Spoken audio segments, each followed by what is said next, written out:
Hey guys, welcome to creatingtracks.com. This is part 7 of creating a full song where we're selecting all our groups. So in this, we're going to select the 7th group, and there's going to be a bunch of cool tricks and techniques we're going to use.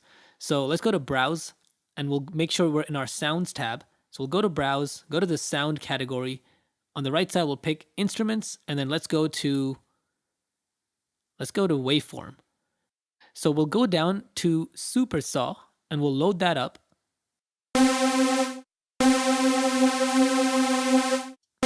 So pretty cool Supersaw. It's got its own settings over here, but let's go to Plus and Internal EQ, and we'll bring down the low gain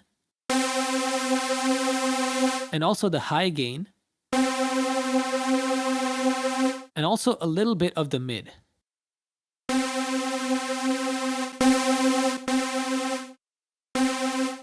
All right, so now I'm going to add an internal reverb legacy, and let's go and change this type to guitar, and let's see what it sounds like. And let's bring down this low end a bit.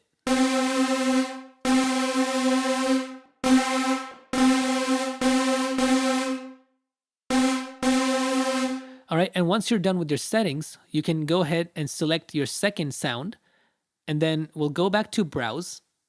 And inside of Browse, let's go to Strings, and we'll pick one of these strings patches. So let's pick Session Strings Light Sustained, or you can pick any other patch. So because we're going to be using some chord sets in this, you can change your release for your sound. So if you select this violin or string sound, you can change it from an ADSR to a one-shot if it's not that long. So let's increase the release for this sound. Now let's also add an EQ to the sound. So I'm going to go Internal EQ and remove some of this low end. Take the low mid frequency down to 500 and reduce that.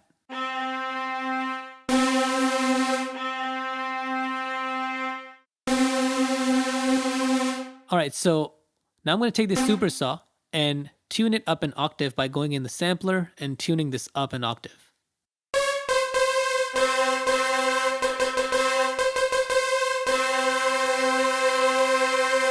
All right, so now we're going to use some chord sets to invert our chords. So I'm going to hold down Shift and Pad mode, and then let's hit Pad mode only one more time and hold it down so you see this chord. So I'm going to change this to chord set, and then we're going to change the set from major 1 to minor 5. And then we have these chords.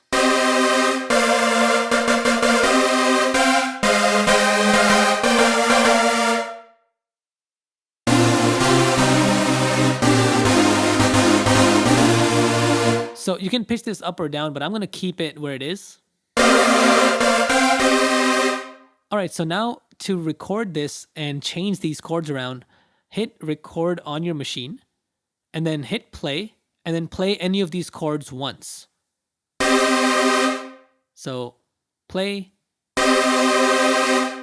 So now we have this chord over here. I'm going to drag it all the way to the beginning. And I'm going to copy these notes. So Command C, Control C. So select all of those, Control C, or even in your menu, I'm sure there should be a copy. There isn't.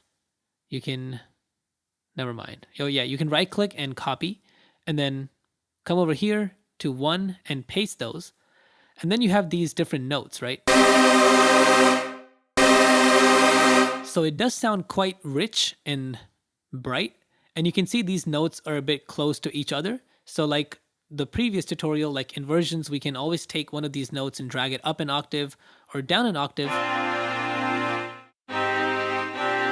So even in these new chords, you can see there's some notes that are close to each other. So what you can do is, because they're copied on both sounds over here, I'm going to take one of these notes, so like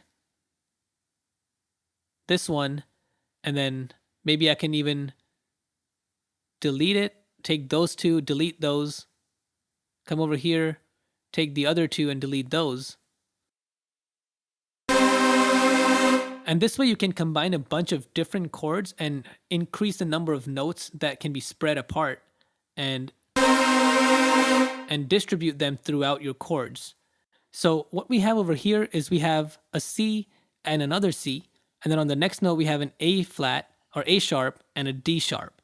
So if I take this D sharp, I can select this, copy it, go to the other sound and paste that. So I'll have a D sharp over here. And then like we did before, you can take one of these notes and then spread them apart. I can even take this down an octave and then maybe bring this one up an octave. And they don't really have to be far apart, but I could even take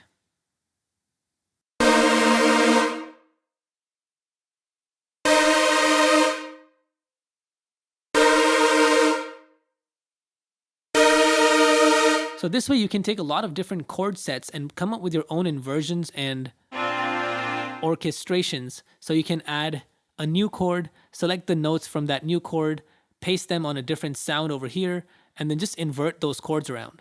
So let's go to this group and add a internal reverb legacy on your group effect. Bring down the mix and increase the size. And again, feel free to paste those notes and move them around for different kinds of orchestrations. And in this case, we have something like this. Alright guys, so if you enjoyed this tutorial, please make sure to give it a thumbs up, share it, and subscribe to our channel for a lot more. And we'll see you next time. Peace.